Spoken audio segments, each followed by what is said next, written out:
বন্ধুরা, অবশেষে ডক্টর মোহাম্মদ ইউনূস 4 দিনের সফরে জাপানে গিয়েছেন এবং জাপান থেকে বাংলাদেশ 16টি চুক্তি সম্পাদন করেছে।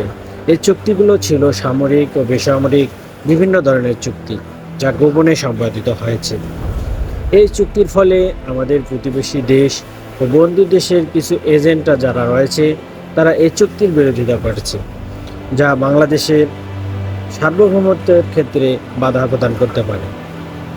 চুক্তির খসড়া দেয় জাপান। ডক্টর মোহাম্মদ ইউনূসকে এমন সামরিক প্রযুক্তি দিতে চায় জাপান। এর মধ্যে রয়েছে সামরিক রাডার এবং রাডার প্রযুক্তি, এমনকি ড্রোন এবং ড্রোন প্রযুক্তি, যা বঙ্গোপসাগর ও দেশের অভ্যন্তরীণ যে কুচক্রীয় মহল আছে তাদের নজরদারি রাখতে সহায়তা করবে। তো বন্ধুরা, আপনারা বুঝতে পারলেন বাংলাদেশের পরীক্ষিত বন্ধু হচ্ছে জাপান। আমাদের উচিত এই প্রযুক্তি গ্রহণ করা এবং বাংলাদেশের যে সামরিক খাত রয়েছে তাকে আরও স্বাবলম্বী করে তোলা। ডক্টর মোহাম্মদ ইউনূস যে জাপান সফর করেছে তার মূল প্রতিপাদ্য হলো প্রযুক্তি হস্তান্তর, যৌথ গবেষণা ও বাংলাদেশে ইনোভেশন হাব এবং পরিকল্পনা করা, যার ফলে বঙ্গোপসাগরে নজরদারি ও যে সন্ত্রাসী কার্যক্রম আছে তা রুখে দেওয়া যাবে।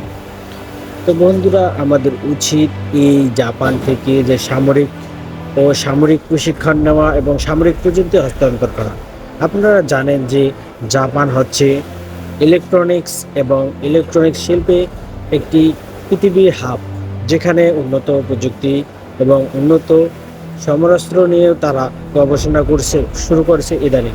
দ্বিতীয় বিশ্বযুদ্ধের পর জাপান মূলত দেশের অভ্যন্তরীণ নিরাপত্তার জন্যই শুধু তারা সামরিক খাতে ব্যয় করত, কিন্তু ইদানিং চীন এবং রাশিয়া ও অন্যান্য দেশের বিশ্বের যে পরিস্থিতি, তাতে জাপান এখন থেকে নিজের দেশেও প্রযুক্তি উৎপাদন করবে এবং তা রপ্তানি করবে। আর এরই মূল বিষয় হিসেবে জাপান বাংলাদেশের যেহেতু পরীক্ষিত বন্ধু, তাই জাপান চায় যে বাংলাদেশেও সামরিক ক্ষেত্রে এবং প্রযুক্তিগত ক্ষেত্রে উন্নতি করুক এবং জাপান থেকে সেসব ক্রয় করুক।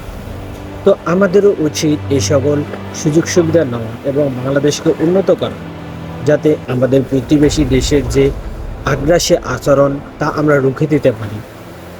তো বন্ধুরা, এরকম গুরুত্বপূর্ণ তথ্যবহুল ভিডিও পেতে আমাদের চ্যানেলটি সাবস্ক্রাইব করবেন এবং পাশে থাকবেন। ধন্যবাদ।